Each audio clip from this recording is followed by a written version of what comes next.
मध्य प्रदेश की सियासत इन दिनों हिंदुत्व के इर्द गिर्द घूमती हुई नजर आ रही है। दिग्विजय सिंह ने बीजेपी के हिंदुत्व पर हमला बोला तो वहीं पर बीजेपी भी काफी हमलावर होती हुई नजर आ रही है। लेकिन अब दिग्गी राजा अपने घर में ही गिर गए हैं। दिग्विजय सिंह के छोटे भाई और कांग्रेस विधायक लक्ष्मण सिंह के एक ट्वीट ने दिग्विजय सिंह की मुश्किलों को बढ़ा दिया। तो वहीं पर कांग्रेस का कहना है कि दोनों के बयानों के संदर्भ अलग अलग हैं। आप रिपोर्ट देखिए।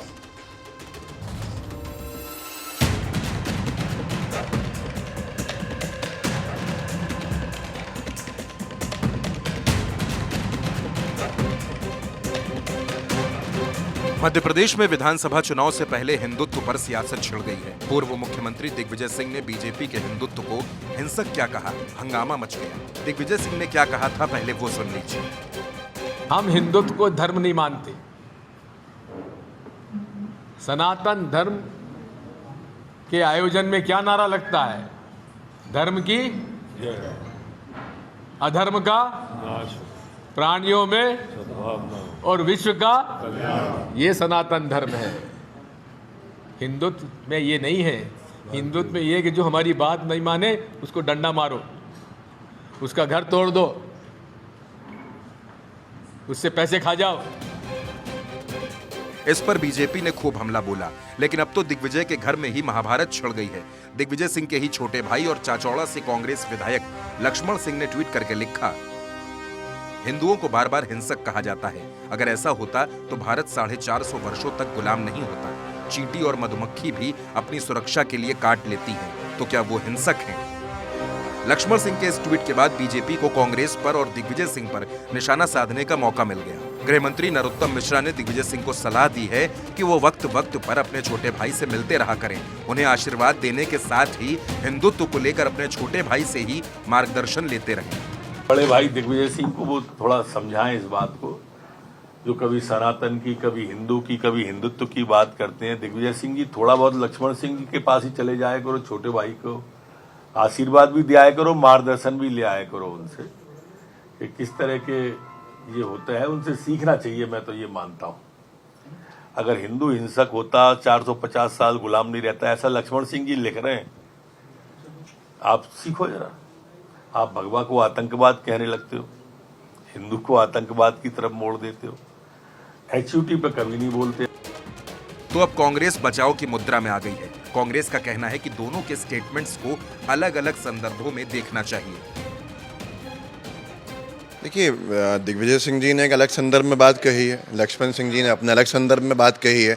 अगर हम कयास लगा के बातों को जोड़ने लगे, भाजपा में और हम में कोई अंतर नहीं बचेगा। दूसरी बात यह है कि बीजेपी जो राजनीति करती है धर्म की, तो वो धर्म का राजनीतिक उपयोग को दुरुपयोग किया जाता है। वो किसी भी धर्म का किया जाए तो वो अनुचित है और उससे कोई फ़ायदा होना नहीं है। सनातन धर्म हमेशा से है और उसका जो मानने वाले हर एक व्यक्ति है वो तो हिंसक नहीं होता। ये दिग्विजय सिंह जी भी कहते हैं और दिग्विजय सिंह जी भी सनातनी है। तो ये चीज़ों को जोड़ देने से मुझे लगता है कि कहीं से कहीं पहुंच जाएंगे। ना इनमें कोई जुड़ाव है इन दोनों बयानों में, ना इनका कोई एक दूसरे से लेना देना है। हिंदुत्व को लेकर राजनीति चरम पर है, लेकिन बड़ी बात यह है कि दिग्विजय और उनके भाई दोनों के बयानों ने मध्य प्रदेश के सियासी पारे को गरमा दिया है। दिग्विजय सिंह ने बयान दिया था कि जो हिंदुत्व है वो पैसे मांगने वाला, लोगों को मारने वाला, घर तोड़ने वाला है। इस बयान के बाद बीजेपी ने तो हमला किया ही, लेकिन दिग्विजय सिंह के घर में ही महाभारत छिड़ गई है। जी हाँ, दिग्विजय सिंह के जो भाई हैं लक्ष्मण सिंह, जो विधायक हैं चाचौड़ा से, उन्होंने ट्वीट करके अपनी भावनाएं जाहिर की हैं और हिंदुत्व को और हिंदू धर्म को हिंसक कहने पर आपत्ति जाहिर की है। उन्होंने कहा कि अगर हिंसक होता हिंदू तो 450 साल तक गुलाम नहीं रहता। और जहाँ तक सेल्फ डिफेंस की बात है, यानी कि उन्होंने लिखा है कि मधुमक्खी और चींटियाँ भी आत्मरक्षा में कदम उठाती हैं। तो जो लाइन दिग्विजय सिंह ले रहे हैं हिंदुत्व को लेकर, उससे बिल्कुल जुदा लाइन, एक तरह से 360 degree change line Lakshman Singh ले रहे हैं। इस बयान के बाद, इस ट्वीट के बाद बीजेपी को मौका मिल गया है दिग्विजय सिंह को घेरने का। और सूबे के गृह मंत्री कह रहे हैं कि दिग्विजय सिंह को अपने छोटे भाई से मार्गदर्शन लेने की दरकार है। तो बड़ी बात यह है कि जिस तरह से लाइन आगे बढ़ी है लक्ष्मण सिंह की, क्या ये पार्टी की लाइन है या दिग्विजय सिंह की लाइन पार्टी की लाइन है, ये देखना दिलचस्प होगा। लेकिन हिंदुत्व को लेकर मध्य प्रदेश में सियासत चरम पर है। कैमरा पर्सन आशु के साथ अखिलेश सोलंकी, भारत 24 भोपाल। राजस्थान में इसी साल चुनाव होना है और चुनाव के लिए ग्राउंड लेवल पर बीजेपी ने अब काम करना शुरू कर दिया और सबसे पहले 100 सीटों पर फोकस यहां पर किया गया है। इन 100 सीटों के 10,000 बूथ सिलेक्ट करके बीजेपी ने काम करना शुरू कर दिया ताकि इन बूथ पर पार्टी को और ज्यादा मजबूत किया जा सके, क्योंकि इन 10,000 बूथ पर बीजेपी को हार का सामना पिछली बार करना पड़ा और ऐसे में आपको जानकारी दे दें, इसलिए बीजेपी ने यहाँ पर एक खास प्लान तैयार किया ताकि 2023 के लिए मजबूत किलेबंदी की जा सके। आप रिपोर्ट देखिए। राजस्थान के लिए बीजेपी का प्लान 100 सीटों पर होगा ज्यादा ध्यान, 10,000 बूथ पर फोकस, 2023 में खिलेगा लोटस। कर्नाटक में बीजेपी को भले ही हार मिली हो, लेकिन पार्टी ने अब राजस्थान के लिए अपनी तैयारियां तेज कर दी। राजस्थान की 100 विधानसभा सीटों के लिए बीजेपी ने एक्शन प्लान बनाना शुरू कर दिया है। साथ ही 10,000 ऐसे बूथ पर फोकस किया जा रहा है जहां 15 साल में बीजेपी को जीत नहीं मिली। बीजेपी एक एक सीट के नतीजों का एनालिसिस कर रही है। 100 सीटें ऐसी जहां बीजेपी 10,000 से कम वोटों के अंतर से हारी। 100 सीटों के 10,000 बूथ ऐसे जहां पिछले तीनों चुनाव बीजेपी हारी। 2013 में जीत के बावजूद इन बूथों पर पार्टी को कम वोट मिले। ज्यादातर बूथों पर लोकसभा चुनाव में पार्टी ने जीत हासिल की। इन 10,000 बूथों में ज्यादातर SC/ST प्रभाव वाले। SC/ST को साधने के लिए भाजपा ने खास एक्शन प्लान बनाया।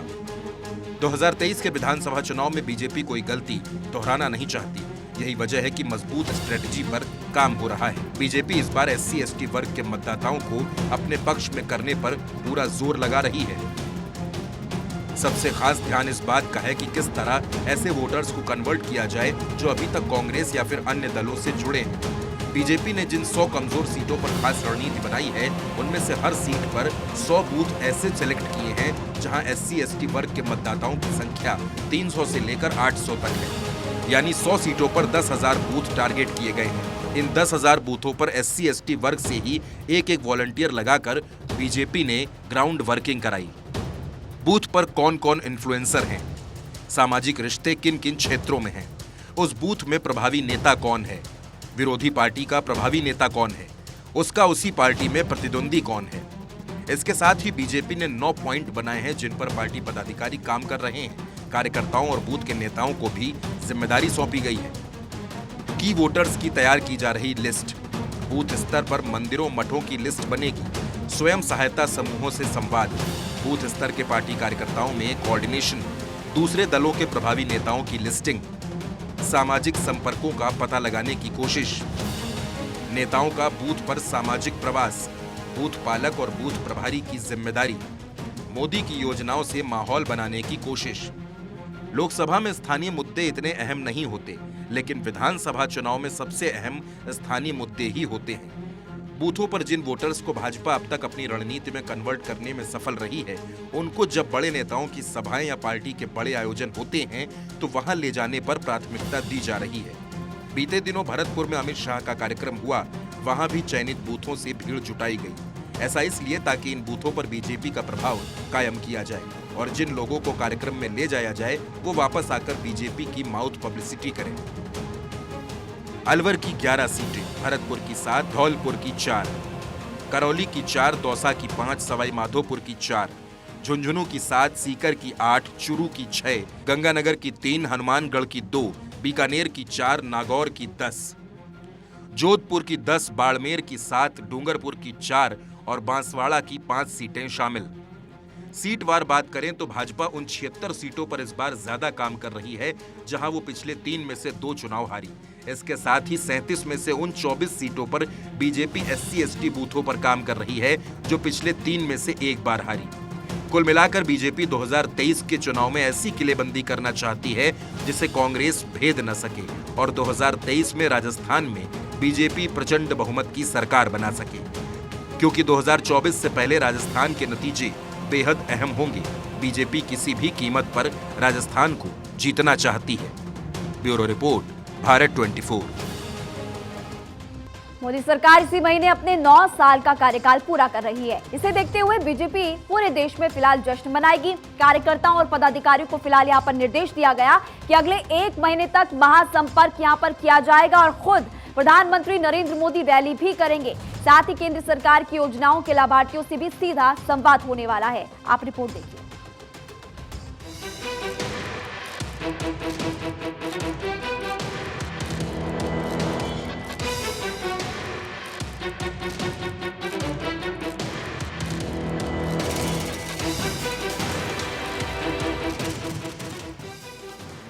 निकाय चुनाव में यूपी में 17 की 17 मेयर सीटें जीतने वाली बीजेपी का जोश हाई है।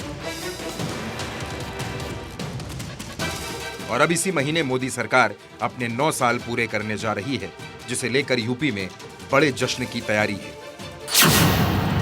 योजनाओं के लाभार्थियों का होगा सम्मेलन। केंद्र सरकार की योजनाओं के अलग अलग सम्मेलन, लाभार्थियों को जोड़ने का प्लान। पीएम आवास योजना, शौचालय निर्माण स्वनिधि योजना, किसान सम्मान निधि योजना, पीएम किसान बीमा योजना, मुफ्त राशन वितरण योजना के लाभार्थियों से होगा संवाद। मुफ्त राशन वितरण योजना के 15 करोड़ लाभार्थी, किसान सम्मान निधि के 2 करोड़ से अधिक लाभार्थी। लोगों के घर जाएंगे बीजेपी कार्यकर्ता। मिस्ड कॉल से शुरू होगा सदस्यता अभियान। मिस्ड कॉल से महासंपर्क अभियान का आगाज। पन्ना प्रमुखों और बूथ अध्यक्षों को जिम्मेदारी। लोकसभा क्षेत्र में 250 परिवारों से संपर्क करेंगे केंद्रीय मंत्री। व्यापारी, वकील, डॉक्टर, शिक्षाविदों से होगा संपर्क।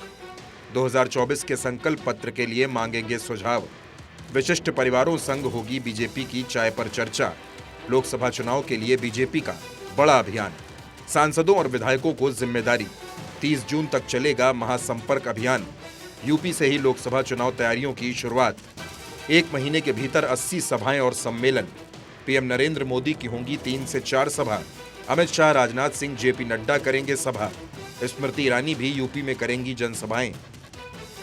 बीजेपी यूपी की सभी 80 सीटों पर मोदी सरकार के 9 साल पूरे होने पर कई कार्यक्रम करेगी।